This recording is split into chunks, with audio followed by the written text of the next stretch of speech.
Assalamualaikum warahmatullahi wabarakatuh. Perkenalkan, nama saya Devi Putri Anjersari dengan NIM 190 321 100012 kelas Agri Bisnis C di mata kuliah Pengantar Bisnis.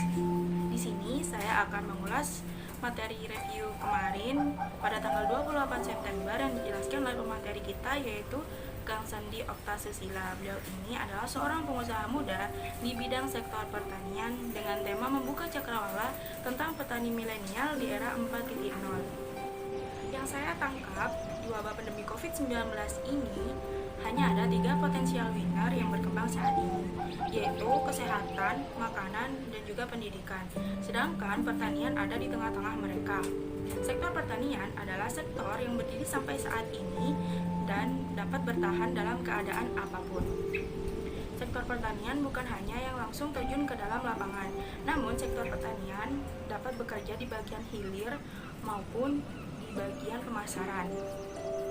Di dalam bidang wirausaha, seorang pengusaha harus mengambil tegas langkah-langkah yang dia ambil.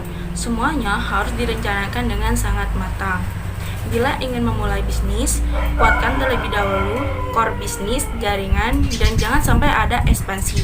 Bila kita sudah kuat dalam segala hal bisnis, barulah kita memulai ekspansi produk.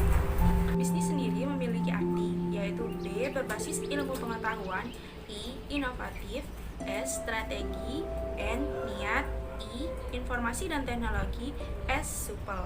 Dan 3 hal faktor yang harus diingat, yaitu pertama, yaitu necessity entrepreneur yang secara logika dimiliki oleh Bob Sadino. Beliau ini bekerja tanpa pendidikan maupun ijazah, namun karena keterpaksaan sehingga beliau ini sukses.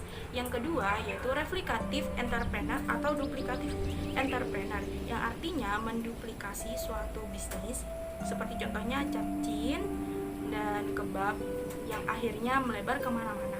Namun bisnis itu rentan terhadap keruntuhan karena mereka hanya bisa menduplikasi bisnis tersebut, namun tidak bisa memodifikasi dan memberikan inovasi pada bisnis tersebut.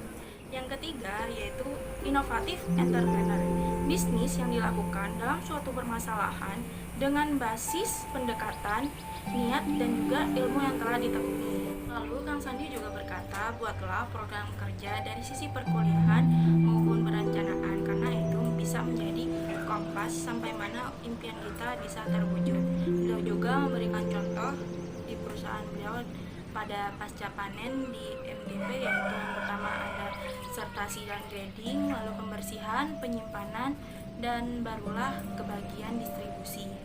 Beliau juga berkata bahwasanya kita harus menuntut ilmu dengan rajin, karena setiap orang pasti melalui proses dan cara yang berbeda untuk menjadi sukses.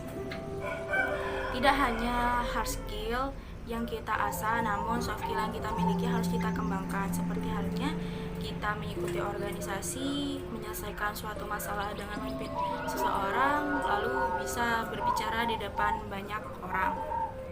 Sebelumnya saya sangat senang sekali dan sangat berterima kasih karena sudah dipertemukan secara virtual dengan Kang Sandi Oktasusila, dan beliau ini sangat memotivasi saya karena saya merasa semakin semangat untuk belajar dan menggapai impian saya.